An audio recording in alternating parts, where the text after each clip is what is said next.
नासो सड्डधम्मानं केलं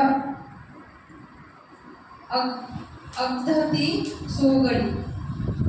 याचा अर्थ असा आहे की मूर्ख माणसाने जरी महिनोमहिने केवळ दर्भाच्या टोकाने भोजन केले तरी सुद्धा तो धर्मज्ञानी व्यक्तीच्या 16व्या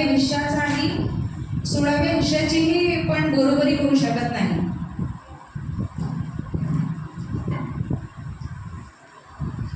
नाही पापे कत्त कम्म सुज्ज खिरव मुच्चिती हड्डन्न बालमन्वेती भस्मच्च नोवा पावको। याचा अर्थ आहे ज्याप्रमाणे ताजे दूध लवकर फाटत नाही त्याप्रमाणे पापकर्म आपले फळ लगेचच देत नाही। राखेने झाकलेल्या विस्तवाप्रमाणे घुमसत तो मूर्खाचा पाठलाग करतो। साधू साधू साधू।